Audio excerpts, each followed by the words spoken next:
Bonjour messieurs, dames, ici Éric Leray pour l'émission Occident. Alors, je suis très honoré aujourd'hui de recevoir deux invités importants d'Israël. Je vous avais dit la dernière fois que je vous préparais une émission exceptionnelle d'Israël directement. Alors, non pas en passant, comme tous les intervenants indépendants, soi-disant, qui passent dans les médias traditionnels ou même dans certains médias alternatifs. Donc là, on parle de journalistes indépendants, mais qui sont en Israël. Alors, ils ne sont pas en Cisjordanie ou à Gaza avec des sources. J'ai bien aimé ce matin l'intervenante de ce matin avec Paul Arcand en disant, d'après le gouvernement du Hamas, imaginez les sources.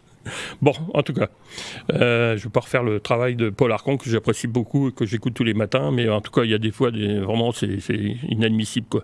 Donc là, je reçois un photographe indépendant, Alain Azria, et une dame, je suis très honoré de la voir aussi, une journaliste indépendante très connue, en fait, dans le milieu du féminisme, Olivia Catan, sur lequel on va revenir donc longuement après.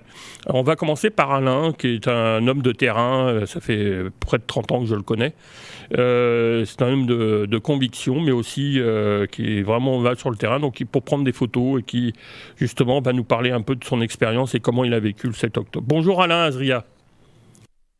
Bonjour Eric, je te remercie pour cette émission, pour te raconter ce que j'ai vu durant ces quelques jours. Ça fait maintenant depuis près de 15 jours que je suis en Israël. J'ai pu voir beaucoup de choses, des choses où la population est encore, on pourra dire, un peu traumatisée par rapport à ce qu'ils ont vu, par rapport à ce qu'il y a, et puis par rapport aux requêtes qu'ils n'arrêtent pas de recevoir, et il y en a beaucoup qui sont qui supportent plus, quoi. Pour eux, c'est très très dur. Il y a une entraide qui est très très importante. Il y a vraiment une unification de tous pour aider, surtout aider. Et il y a un élan de solidarité extraordinaire qui ne s'était pas vu depuis je ne sais pas combien de temps, mais depuis très très longtemps. Les gens sont là pour aider les soldats, les familles qui ont été déplacées, parce que je ne veux pas entendre le mot réfugiés, ça ne me convient pas, et qui sont dans un état qui n'est pas facile à vivre. Et puis encore une fois, avec toutes les images que vous avez vues et les vidéos que vous avez également vues. Donc, vous pouvez comprendre que les gens sont en état de choc. Et ils n'auraient jamais pensé que ça aurait pu être possible en 2023, cette boucherie, ces trucs, ce qui s'est passé, quoi. C'est même pas pensable, c'est même pas imaginable. On est au-delà d'un film d'épouvante de Frankenstein, on pourrait dire. Et encore, c'est petit. Voilà, Alors justement, c'est important ce que vous dites là, je voulais rebondir, parce que le gouvernement israélien a autorisé la divulgation de certaines images, photos, etc., ce qu'il ne faisait pas régulièrement, mais là c'est extraordinaire. Donc devant une centaine de journalistes et devant les diplomates, est-ce que vous étiez présent à ces rencontres ou est-ce que vous avez pu, disons, récupérer le témoignage de ceux qui ont assisté ou vu ces vidéos ou ces... Alors, les vidéos, on a réussi à les voir aussi. Ces vidéos-là sont d'une cruauté sans nom. On ne peut même pas penser qu'un être humain aujourd'hui puisse pouvoir se comporter de cette manière. Même un animal ne tue pas comme ça. On ne tue pas les gens comme ils ont fait et sans aucune raison de toute façon. Si, une raison parce que juif et parce que c'est la haine du juif, mais il n'y a pas eu que des juifs qui ont été massacrés, il y a eu d'autres gens aussi, ils n'ont pas fait de distinction, ils ont même massacré des musulmans aussi, hein, ils n'ont pas massacré que des juifs, il faut le dire aussi. Maintenant, quand on voit les gens qui manifestent en France ou d'autres pays pour soutenir les Palestiniens, nous, on peut comprendre que les gens puissent soutenir les Palestiniens, ça peut se comprendre, mais de soutenir là maintenant au niveau des Palestiniens, ce ne sont pas les Palestiniens qui soutiennent, ce sont les membres du Hamas.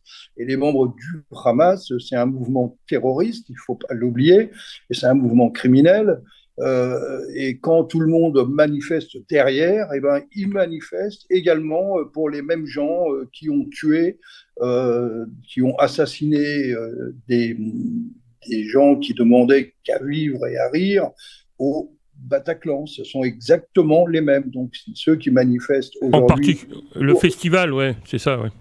en parlant du festival, mais en parlant de ce qui s'est passé, c'est de soutenir les Palestiniens aujourd'hui qui, tant qu'ils ne diront pas nous soutenons les Palestiniens contre le Hamas, il n'y a pas de raison, tout le monde se joindra à eux. Je pense que ça serait une très belle initiative. Mais là, ce n'est pas le cas. Ce n'est pas vraiment le cas. Là, c'est la haine du juif, la haine d'Israël. Et ça, on peut, j'arrive pas à comprendre qu'en 2023, qu'on puisse encore être comme ça. Peut-être que je suis encore dans le monde des bisounours, hein, mais bon, c'est pas trop mon cas, quoi. Important Voilà. parce que y a une chose qu'on doit dire, tu viens de le dire, c'est-à-dire que parmi les victimes, bon, on parle quand même de près de 1500 victimes qui ont été massacrées, enfin bon. Ce qui est important à souligner en Israël, c'est qu'il y a 1 500 000 Arabes musulmans, qu'il y a 200 000 chrétiens, donc c'est pas un apartheid, donc c'est une société démocratique avec une multitude de diversités religieuses, culturelles, qui votent et qui participent à la vie sociale et politique du Québec, d'Israël, quoi. Oui, alors pour en revenir à cet apartheid qu'il y a en Israël, je ne sais pas où elle est. Je ne pense pas qu'il y ait un juif à Gaza, qu'il y ait un juif à Ramallah, qu'il y ait un juif à Jéricho. Je ne pense pas qu'il y en ait dans d'autres villes arabes. De toute façon, quand vous passez un village arabe, il y a un rejet total de l'hébreu. Il n'y a aucune indication sur tous les magasins arabes. Ce n'est qu'en arabe. C'est pas hébreu arabe. Ça, il faut bien dire. Alors donc, l'apartheid est où quand on parle de ça? Ça me fait rire un peu. J'ai eu la chance d'amener un jour une amie musulmane en Israël. Elle a même été elle-même surprise de voir que les Arabes israéliens n'étaient pas maltraités, qu'il n'y avait pas du tout de soucis, mais il n'y en avait aucun. Elle était, elle était heureuse de pouvoir constater ça et elle-même a dit je ne comprends pas pourquoi on nous raconte des histoires qui ne tiennent pas debout. On ne voit pas Ce qui d'apartheid. est important aussi à rappeler, c'est que dans chaque métier, dans chaque institution jusqu'à la Cour suprême, il y a des représentants musulmans, même dans l'armée. Donc c'est important de montrer que, soi-disant, l'apartheid, il n'y en a pas, puisque ils sont représentés. Il y a même un parti politique à la Knesset, puisqu'il y a 11 députés. Alors après, leur position, on peut les critiquer, bien sûr, mais il y a quand même une sacrée vie démocratique qu'on ne peut pas retrouver en France, par exemple, ou même au Canada, ou dans d'autres pays démocratiques, soi-disant, alors que là, en Israël, on a cette réalité, puisqu'il y a une presse aussi très libre, très importante, une presse de gauche, une presse de droite, qui débat très librement. Et ça, c'est important de souligner. Et vous faites partie, comme photographe, justement, de cette liberté, de cette tradition de liberté de la presse. Alors, moi, j'aurais un mot à dire quand même sur ces députés arabes. Je ne connais pas un pays, je ne pense pas que la France accepterait que des députés puissent critiquer le pays et travailler avec un autre pays et appeler à aider ce pays. Je ne pense pas. Alors, en Israël, on est un peu trop, comme vous venez de le dire, trop démocratique. Alors maintenant, c'est vrai que c'est peut-être des erreurs, peut-être qu'il y a à voir, et exactement s'il y a un changement à faire par rapport à ça, ça serait intéressant de vérifier de ce qu'il pourrait faire et d'améliorer ça. C'est inadmissible qu'un député arabe puisse être pro-palestinien. Ça me semble pas logique. Si c'est comme si qu'un député français était en période de guerre pro pays de celui qui agresse.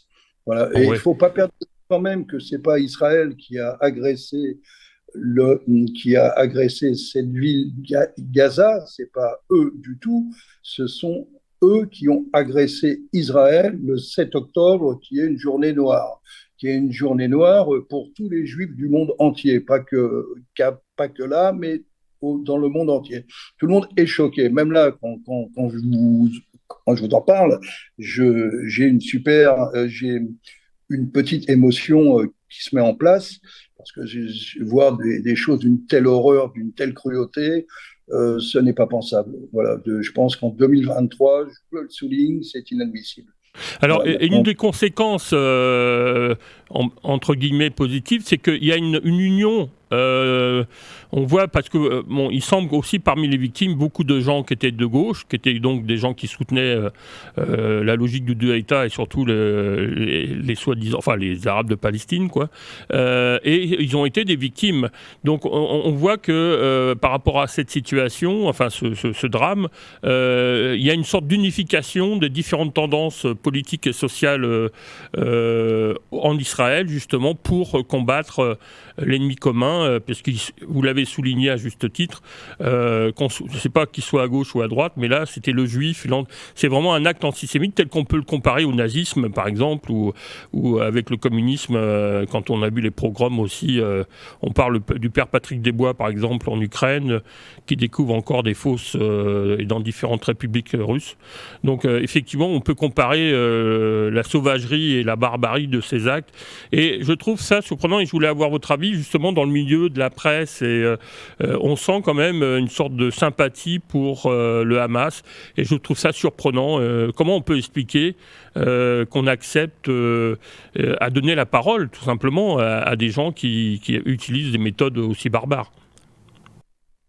alors là, pour ça, je ne sais pas si je suis qualifié pour répondre à ça, mais ce que je peux dire, c'est que les journalistes qui soutiennent le Hamas tel qu'il est par rapport à ce qu'ils ont fait, et il n'y a pas que le Hamas qui a tué, hein, il y a la population qui était avec le Hamas, hein.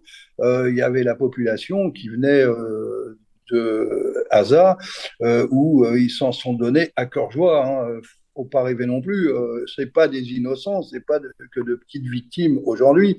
Euh, et les journalistes qui soutiennent le Hamas aujourd'hui, ben écoutez, hein, ça c'est leur problème à eux. Ils peuvent, hein, ça sera leur bourreau demain. Et puis et tout. Qu'est-ce que je vous dis?